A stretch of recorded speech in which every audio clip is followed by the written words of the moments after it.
this is I'm kind of weird about this, but I'll tell what the story is first. Resident Evil 4 Remake, a game that I completely gushed about, and I completely love, and I still completely love. It's an amazing game. Has just had an update. They've had the Mercenaries DLC added for free.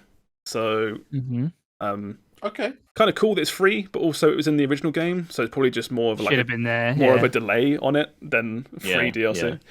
They've also added a few microtransactions into the game. So, yeah, kind of weird. Like I said, as you go through the game, you talk to the merchant and you can buy upgrades. And with a gun in Resident Evil 4 that you take to the merchant, once you buy all the upgrades, there's one final upgrade you can buy, and it costs quite a bit more than the others.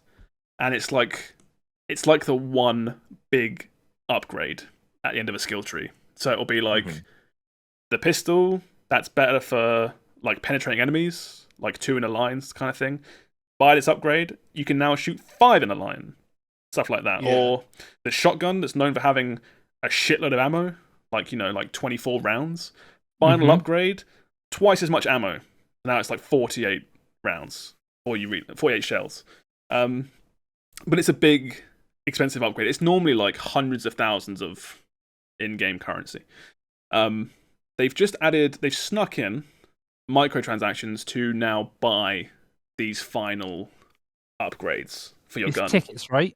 So you can buy a ticket, which is like a coupon to buy any of these upgrades, without using in-game currency. I'm kind of two ways about this. The first one is like, I don't think it's really a big deal because you get so much currency on a playthrough anyway that as long as you're just playing the game, you can get these upgrades anyway. It's not like you have to pay. So when I finished the game, I think I had like 3 or 4 of the guns like maxed out with their max thing. So it's not something that you need to buy. The kind of slammy part is how it's just kind of like snuck in after all the reviews are out, like praising the game. That's the really shit bit. That's the Call of Duty method, isn't it? Well, I think it's the last game I remember doing this. Oddly enough, I think it was like a Crash Bandicoot racing game.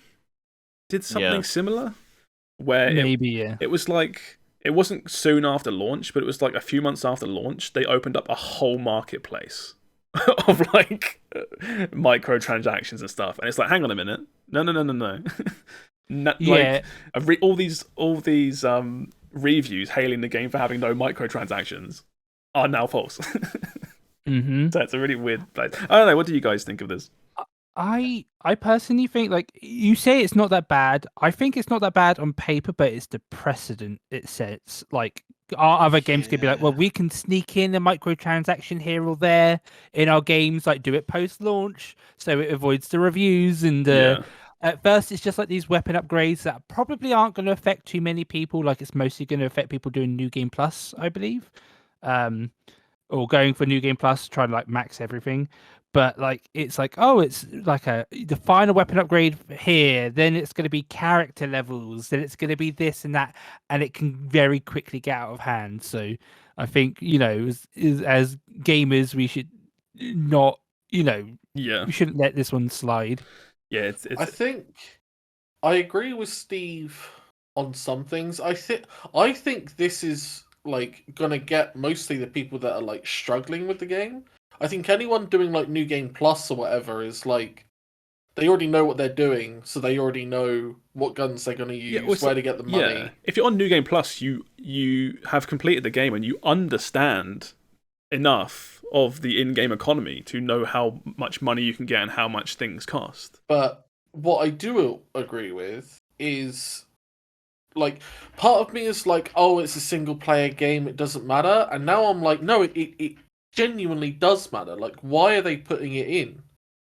Like, it's not needed. Either earn it in game, like you already could, or don't get it. It's to capitalize on impatience.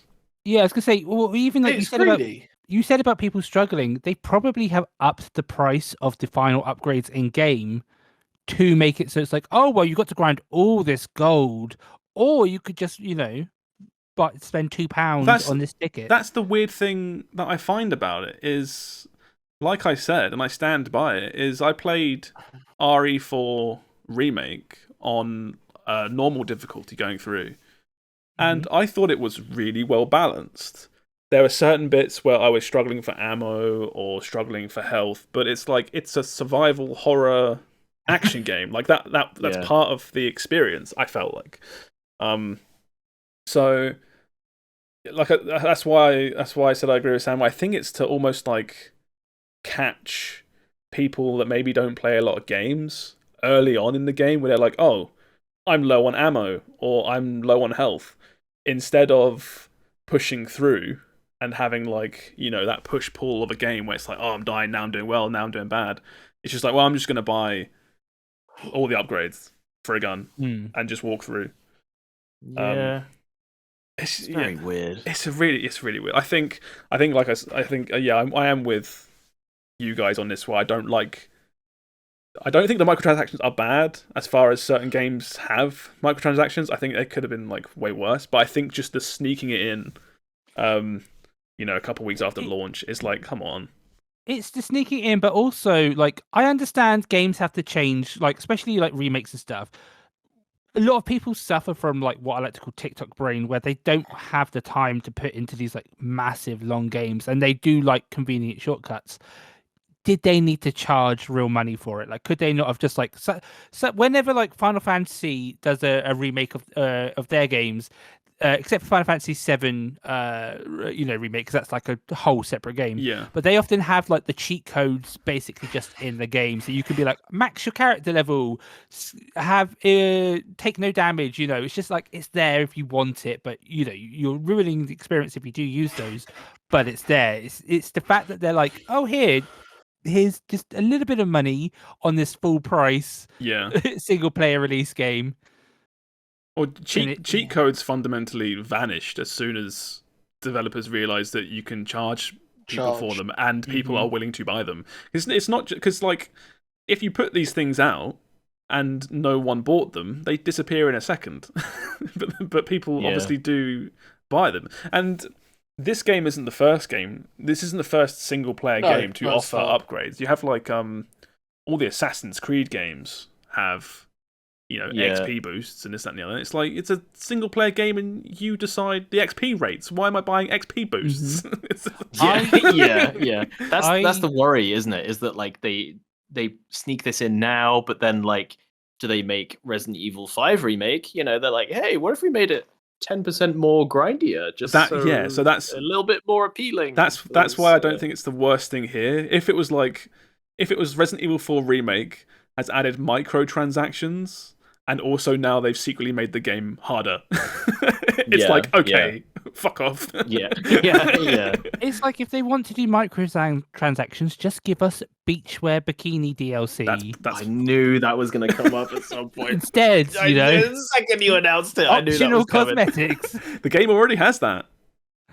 It does. Yeah, sell more. You can that shit up. You can make Leon look like the Final Fantasy 16 protagonist. Have you seen that? Is that official or is that modded? It's real. Hang on, let me find it. Yeah, I can't. Yeah, I saw some GIFs on Twitter where I was like, I can't tell if this is real anymore. I was gonna say because I saw one of Leon butt naked. Yeah, that's probably a mod. It's in the.